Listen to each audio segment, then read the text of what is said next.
um prazer muito grande mesmo poder ter esse tempo com você. E se você quiser convidar outras pessoas, amigas suas, para nos assistirem agora aqui neste canal, pegue o telefone e ligue. Já não deve ser cedo nem tarde. Ligue e convide, tá bom? Enquanto a gente se prepara para isto, eu vou chamar uma música que foi gravada aqui mesmo, neste ambiente que é o nosso estúdio, gravada pelo meu filho, Davi Araújo. Enquanto ele canta, você presta atenção e também chama quem você quiser. Com o Davi, então, a música. Deus chama todos os povos e todas as nações, todos os homens, todas as mulheres e todos os jovens, ao arrependimento e ao plano da salvação. Venham todos, porque não há acepção. O Senhor, o Criador, quer que todos tenham vida. O Senhor, o Criador, ainda ama o que criou. Porque o amor de Deus vai além dos céus e enviou o Senhor Jesus, o seu único Filho, seu amado Filho, o seu único Filho, seu amado Filho. Venham todos que querem vida, tem sede de água viva e querem andar na luz. O que procura paz e tem sede de justiça e quer vencer o mal, o escapar da morte e o ter vida eterna, não está em religião, mas sim no homem.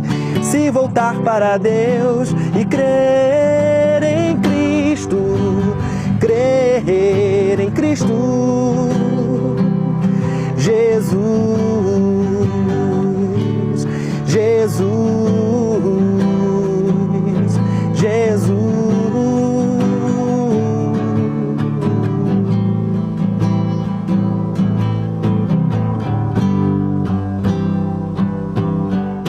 Eu espero que tenha feito bem ao seu coração, porque com certeza o que eu vou ler agora certamente fará muito bem a você. Está aqui na carta de Paulo aos Filipenses, que diz o seguinte, último capítulo, que é o capítulo 4, verso 10.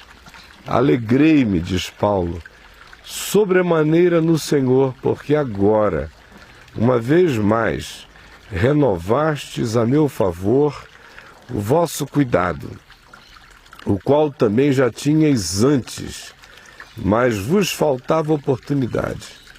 Digo isto não por causa da pobreza, porque aprendi a viver contente em toda e qualquer situação. Tanto sei estar humilhado, como também ser honrado. De tudo e em todas as circunstâncias já tenho experiência, tanto de fartura como de fome, assim de abundância como de escassez. Tudo posso naquele que me fortalece. É interessante que o homem que falou isso aqui foi Paulo, o apóstolo Paulo, um dos maiores azarões da história, do ponto de vista humano. Para a gente não se estender demasiadamente, você pode abrir em 2 aos Coríntios, capítulo 11, e você vê uma lista desgraçada de infortúnios de Paulo. Aqui, aos Coríntios, ele diz que pregava lá, ele que tinha começado o evangelho, iniciado a palavra naquela cidade, e depois chegou uma quantidade muito grande de obreiros fraudulentos, como ele chama aqui, que só pensavam em dinheiro, exploração, e o povo gosta de gente perversa. O povo gosta de ser enganado, gosta do safado. E aí o pessoal começou a ajudar todos os obreiros fraudulentos, vendedores de bênçãos que chegavam lá, enquanto Paulo, que estava ali ralando todo dia, cuidando das feridinhas, tratando das pessoas, acolhendo os carentes necessitados, ajudando, passava necessidade. Ele não falava nada, não dizia nada, não pedia nada, e os outros chegavam metendo a mão, e o povo bobo dando dinheiro a quem de fato não trazia nada, não sem engano. E aquele que pregava o evangelho era esquecido ali ao lado. Aí ele diz, olha, eu estou aqui no meio desses falsos apóstolos, obreiros fraudulentos, e vocês dão atenção a eles e não ouvem o evangelho que eu prego. Aí ele começa a descrever, do verso 23 em diante, dizendo que as credenciais dele como ministro de Cristo tinham sobretudo a ver com a perseverança dele nas tribulações e nas dificuldades. Aí ele diz, olha, em trabalhos, trabalhei muito mais do que todos eles. Estive muito mais em prisões, eles nem sabem o que é viver presos. Em açoites, sem medida. Em perigos de morte, muitas vezes. 5 vezes, diz Paulo, recebi dos judeus 39 açoites. 5 vezes ele foi chibateado em praça pública, 39 vezes, 39 lapadas, porque como ele era cidadão romano também, ele não poderia ser chicoteado 40 vezes. Um cidadão romano não poderia sofrer 40 chicotadas. Então ele recebia 39, recebeu várias vezes, e quando ele escreveu isso aqui, ele ainda iria receber muitas outras depois. Fui 3 vezes fustigado com varas, ele diz. Esse indivíduo ali no chão e sendo tratado igual um bicho pelos opressores, todo ferido, fustigado com varas. Uma vez apedrejado. Você tem ideia do significado de um apedrejamento? Ele pega a pedra, aquela multidão e pelo amor de Deus, você não tem ideia do que significa um apedrejamento. Ele escapou por graça de Deus. Aí dizem naufrágios 3 vezes. Imagina um indivíduo que entra no navio e toda vez que entra afunda. E não sabia ainda que iria fazer uma 4ª viagem e acabaria naufragando na costa de Malta. Porque quando ele escreveu isso aqui, muitas águas ainda haveriam de rolar sob a ponte da existência dele. E ele acrescenta, passei uma noite e um dia na voragem do mar. Você tem ideia do que seja isso? Um dia inteiro de sol, uma noite inteira de escuridão. No mar, sem ter referência, sem pegar em nada, sem coisa alguma, sendo engolido por águas. E lá estava ele, firme. Em jornadas, muitas vezes, em perigos de rios, em perigos de salteadores, em perigos entre patrícios, em perigos entre gentios, em perigos na cidade, em perigos no deserto, em perigos no mar, em perigo entre falsos irmãos, em trabalhos e fadigas, em vigílias muitas vezes, em fome e sede, em jejum muitas vezes, em frio e nudez. Além das coisas exteriores, há o que pesa sobre mim diariamente, que é a preocupação por todas as igrejas, pois quem é que se enfraqueça, que eu também não me enfraqueça, e quem é que se escandalize, que eu também não me inflame.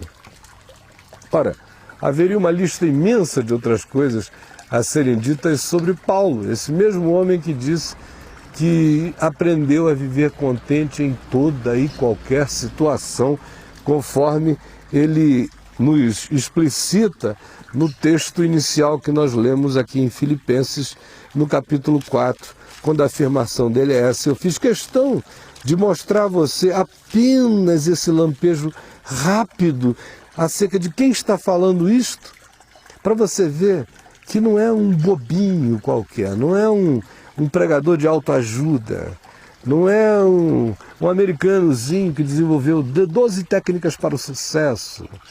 Não tem nada a ver com essa baboseira toda que você compra nas livrarias e paga fortunas para ouvir os mestres de neurolinguísticas que se tornaram, de fato, vendedores de palestras. dizendo e falando a fim de motivar as pessoas, porque de fato a grande motivação quem recebe é eles com dinheiro altíssimo que ganham para dizer umas besteirinhas que não aguentam o tranco da vida. Não é de gente assim que eu estou falando. Gente que não aguenta um câncer comendo por dentro a própria carne. Você já viu algum dos mestres de autoajuda morrendo de câncer? Esse pessoal escreve sempre com saúde boa e plena. E na hora da doença eles não querem que ninguém os veja, porque senão ia ser uma vergonha. Porque eles não têm coragem de enfrentar a vida, a dor, a morte. Todas essas técnicazinhas de contentamento que estão por aí só funcionam se estiver tudo mais ou menos bem, pelo menos.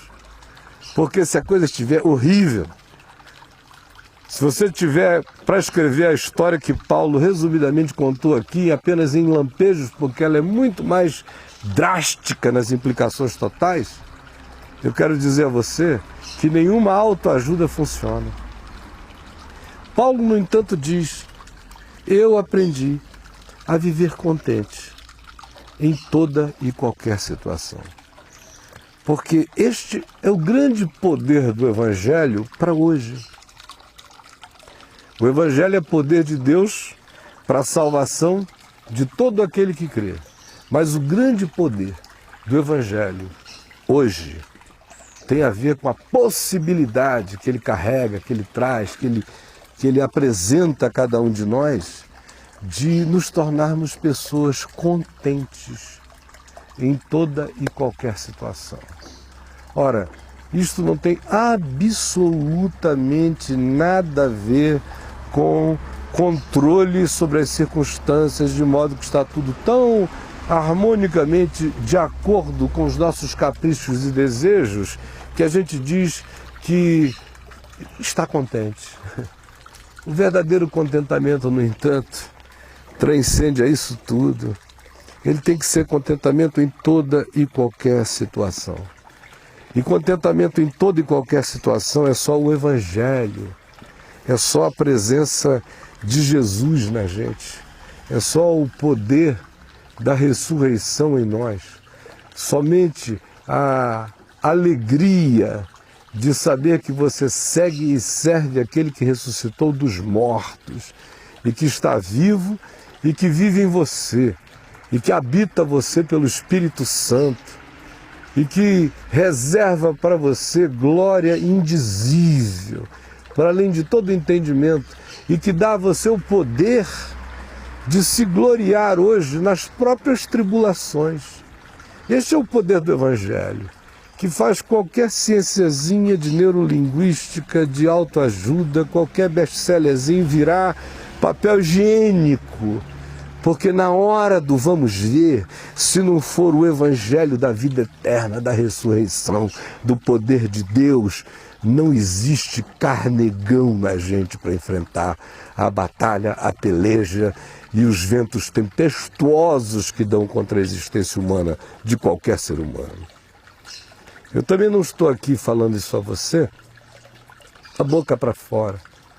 Eu estou falando porque, conquanto eu não seja um senhor idoso, mas nesses 53, 54 anos de vida que eu tenho, eu vivi muitos anos, muito mais do que cabe normalmente em 50 e poucos anos da existência de um ser humano. Muito pouca coisa nessa vida eu não provei. O resto eu sei. E sei que é possível viver contente em toda e qualquer situação. Eu sei o que é ter tudo, ser honrado por todos, ser tratado aonde se vai no mundo inteiro como um príncipe, como um anjo de Deus, como um mensageiro do divino, com toda a vontade das pessoas de fazer você se sentir bem. Durante décadas e décadas era assim que eu era tratado por todos. Eu sei ser honrado e ninguém me viu ficar bobo, idiotado, nem com um rei na barriga, nem achando que eu era qualquer outra coisa. Mas eu também sei ser humilhado. Eu passei aí de 98 até há pouco tempo atrás sofrendo todo tipo de humilhação. Humilhação, humilhação. Amigos que não sabiam de absolutamente nada do que lhe havia acontecido, tratando você como um diabo, como um demônio. Pessoas chamando você de anticristo, de Belzebu, virando a cara. Aquelas milhões e milhões de pessoas que se diziam abençoadas e atingidas pela graça de Deus no Evangelho através da minha vida durante décadas a fio, de repente você vê que muitas delas se tornaram profundamente hostis, estranhas, algumas até perversas. E você humilhado, você que vivia sendo conhecido e reconhecido, subitamente, até os seus amigos mais íntimos que comem da sua mesa levantam contra você o calcanhar. Eu sei o que é a alegria de gerar filhos, eu sei o que é a dor de enterrar filho, eu sei o que é a alegria de ajudar, e sei qual é a dor de ser esfaqueado por aquele ou aqueles que você ajuda. Eu sei o que é ter poder que faz você determinar algo e a coisa acontece, graças a Deus, para o bem, quando você age assim. Mas também sei o significado de querer estender a mão, arranjar algo para atender uma necessidade mínima de um filho e não ter, e não poder, e não saber de onde vem, nem de onde tirar. E aí eu sei tanta coisa que você não tem ideia. Mas eu aprendi a viver contente em toda e qualquer situação. Tanto sei estar humilhado, como também ser honrado. De tudo e de todas as coisas eu tenho experiência, tanto de fartura como de fome, assim de abundância como de escassez. Eu aprendi a viver contente em toda e qualquer circunstância por uma razão simples. Paulo diz: tudo posso naquele que me fortalece. Essa é a diferença completamente radical e sem precedentes em qualquer coisa que a gente esteja falando aqui, porque ela tem a ver com o significado do Evangelho para a vida da gente. O Evangelho, que é poder de Deus para a salvação de todo aquele que crê, é o poder de Deus para fazer a existência da gente vencer as circunstâncias, as situações, as vicissitudes, as debilidades, as traições, as fraquezas, as demências do outro que geralmente vem de maneira malévola contra você, mas se você está ali, lotado de Deus, cheio do poder da ressurreição, sabendo que você não está seguindo uma ideia, uma filosofia, uma ideologia, um grupo religioso, que você não está se esforçando por aguentar o sofrimento para ver se como mérito você tem a vida eterna, nada disso.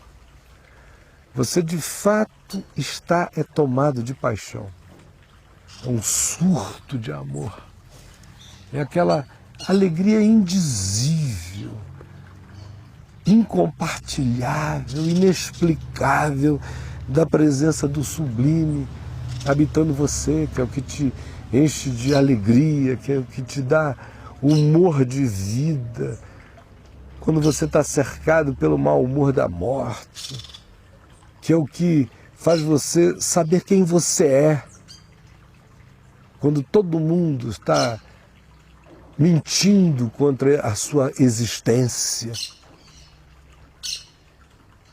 É esse poder que vem do Evangelho que faz com que você não se sinta melhor quando você tem muito, e nem pior e inferior quando você tem pouco, ou com escassez ou nada.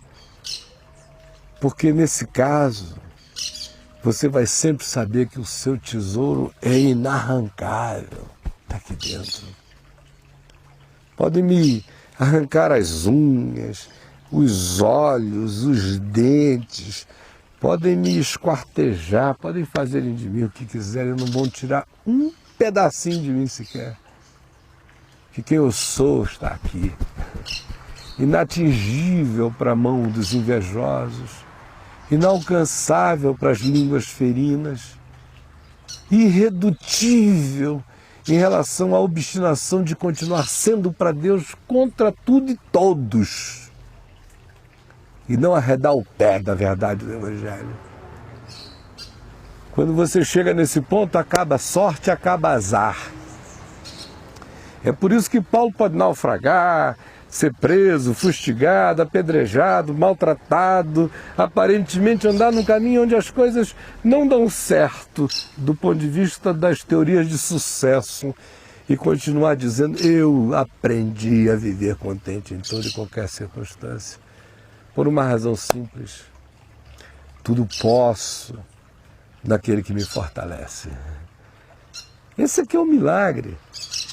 A gente ouve as pessoas citando esse finalzinho da frase de Paulo, tudo posso naquele que me fortalece, como se fosse uma receita para invocar a Deus como parceiro de prosperidades materiais e palpáveis. Ou então, quando o indivíduo se sente acossado por algum inimigo, ele diz: o Senhor vai botar a mão nele, tudo posso naquele que me fortalece. Mentira, não é isso que o Evangelho está dizendo. Eu tudo posso naquele que me fortalece, porque eu posso ser honrado e não ficar abobalhado. Eu posso ser humilhado e não ficar esmagado. Eu posso ter abundância e não me tornar um perdulário. Eu posso estar na escassez e não me tornar um azedo, amargo e negativo. Eu posso ter e eu posso não ter, porque em Jesus eu sou. É isso que faz toda a diferença. Aí não me interessa mais o que dizem, o que pensam, o que falam. Deixa isso para lá, vem para cá, o que é que tem, não, o que diz a musiquinha. Você fica noutra, literalmente, liberto, livre. Olha aqui para mim, ver se você está olhando para o indivíduo que está preocupado com alguma coisa. Nunca tive uma poupança, não tenho dinheiro na conta bancária, é para todos os dias, e eu sou grato porque tem para todo dia. Hoje, nenhuma preocupação, nenhuma vontade de avolumar, de nada. As pessoas me perguntam: quais são os seus planos? Houve um tempo em que eu era um homem cheio de planos. Eu hoje não tenho planos, é o pão nosso de cada dia. Seja santificado o nome de Deus na minha vida hoje. Venha o teu reino para mim hoje. Hoje é o dia sobremodo oportuno, hoje é o dia da salvação. Estou contente. Não posso ser roubado, porque qualquer coisa que tirem do meu bolso não sou eu. Qualquer coisa que arranquem de algum lugar ou propriedade que eu não tenho, mas se tivesse, não seria meu. O único bem que eu tenho é aquele que me foi dado e que está aqui dentro do tesouro da minha alma e do meu ser. Esse aí, meu amigo, se eu não der para você, você não arranca daqui. E eu estou dando aqui de graça. À semelhança de Paulo, eu estou dizendo a você, reatualizando, não como teoria, não como teologia, não como religião, mas como fé no Deus vivo, presente hoje. Que à semelhança dele, eu aprendi a viver contente em toda e qualquer situação. E quem conhece, sabe, olhando nos meus olhos, que eu não estou de brincadeira. É para valer. Conhecimento de Deus não é apostila, não é catequese, não é livrinho, não é aulinha de escola dominical, não é cultinho, não é religião. Conhecimento de Deus tem que entrar nas entranhas da gente e fazer-nos pessoas contentes. Não porque nos tornemos alienados, ao contrário. Paulo foi fustigado 3 vezes, ele sabia a conta. Tinha naufragado 3 vezes, sabia o número. Tinha recebido açoites dos judeus, sabia quantos. Sabia tudo, não tem evasão da realidade, o que é. Simplesmente para ele, aquilo não diz que Deus está junto, nem que Deus está ausente. Só diz que a vida tem surpresas e os homens frequentemente são perversos. Mas quem é que vai se assustar com isso? Eu aprendi a viver contente em toda e qualquer situação e você pode também. Tem gente que acha que Deus só está presente se o vento estiver soprando em favor dos seus projetos. Pare com isso, enganaram você, estão enganando você. Você vai lá para aquela igreja e dizem que você não foi chamado para ser cauda, você é cabeça, aí você tem que ser o líder da empresa. É só um bando de narcisistas megalomaníacos que vão ficando tarados por poder, quando alcançam se tornam perversos e quando não alcançam se tornam incrédulos, ateus, cínicos e impermeáveis. E tem gente que ainda sai acusando Deus. Quem quer fazer esse tipo de barganha de acordo, vá para um bom despacho, faça uma boa macumba, invoque o diabo. Mas com o Pai Celeste, o tesouro é mais em cima. A riqueza é outra. O poder não é medido assim, mas é medido no volume de amar, de crer, de não desistir, de não perder o brilho no olhar, de manter a doçura no coração, de carregar esperança no ser, de estar grávido de contentamento a vida toda. Há dias que você chora, estranhamente chora contente. Você fica sério, mas está contente. Você ri e está contente. Esse contentamento, ele não se manifesta como sorriso e nem se desfaz como choro. Ele está presente. É uma verdade mais profunda, essencial, inabalável. É uma pedra angular no ser da gente. É segurança.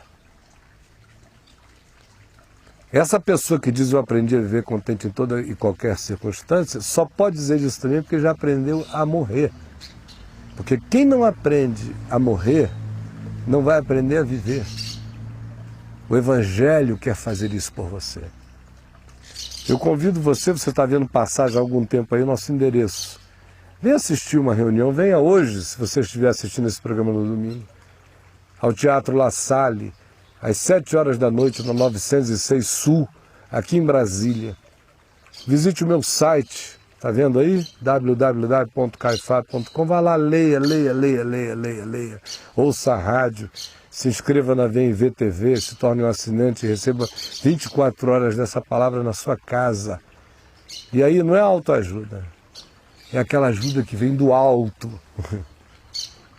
Não é uma ajuda autônoma, é socorro divino que vai potencializar a sua vida para você aprender a viver contente em toda e qualquer situação. Esta é a palavra. Creia e viva. Foi meu prazer anunciá-la. É seu privilégio guardá-la e viver por meio dela. Beijão para você. Tchau. Até nosso próximo encontro.